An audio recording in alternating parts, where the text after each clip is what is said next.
নমস্কার বন্ধুরা, মনিস কিচেনে তোমাদের সকলকে স্বাগত জানিয়ে আজকের রেসিপি শুরু করছি। Shortcut chilli soybean.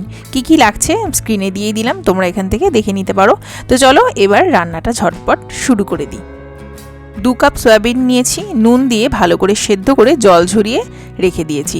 এবার নিয়েছি একটা ছোট সাইজের টুকরো করে কেটে নেওয়া আলু আর 2টো বড় পেঁয়াজ নিয়ে কেটে পাপড়িটা ছাড়িয়ে নিয়েছি, আর তার সাথে নিয়েছি একটা ছোট ক্যাপসিকাম।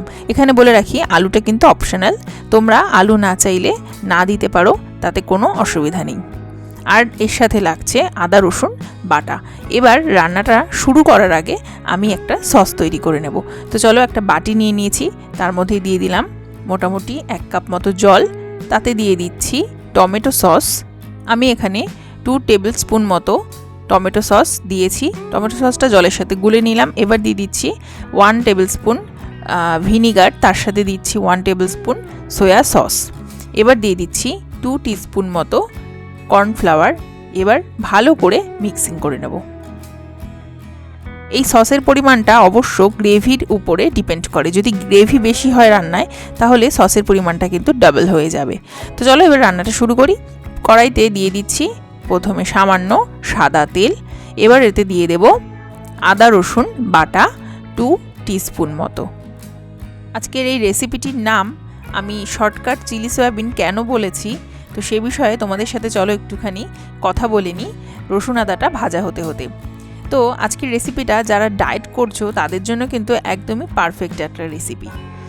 যারা একদমই তেল কম খাচ্ছ তাদের জন্য কিন্তু খুবই সুস্বাদু এবং ডায়েটের পক্ষে ভীষণই উপযোগী একটা রান্না। তো কাঁচা লঙ্কা দিয়ে দিলাম, এবার খানিকক্ষণ ভেজে নিচ্ছি।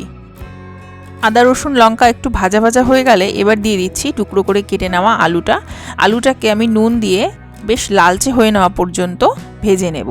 তো চলো এবার বলে রাখি যে যারা তোমরা ডায়েট করছো না তারা কিন্তু সয়াবিনটাকে সামান্য কর্নফ্লাওয়ার আর আদা রসুন মাখিয়ে নুন দিয়ে একটু ভেজে নিতে পারো। ডুবো তেলে যেরকম বড়া ভাজে সেরকম করে কিন্তু তোমরা ভেজে নিতে পারো, সেটাও কিন্তু খেতে বেশ ভালো লাগবে।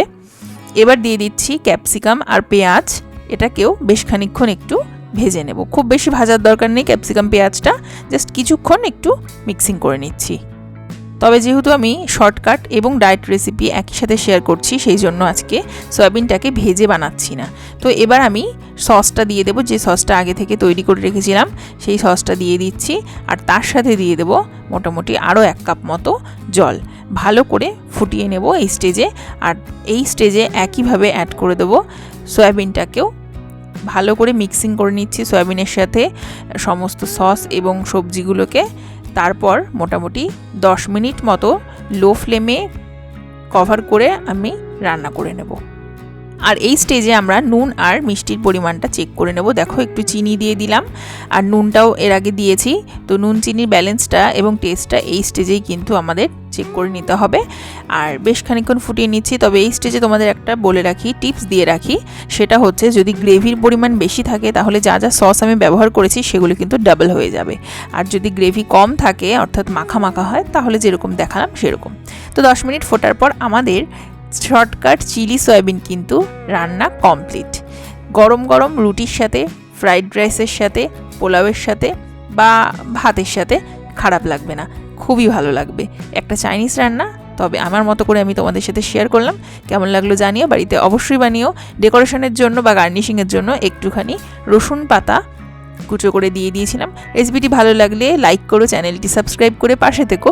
সবাই খুব ভালো থেকো, সুস্থ থেকো। আজকের মতো এখানেই শেষ করছি, টাটা।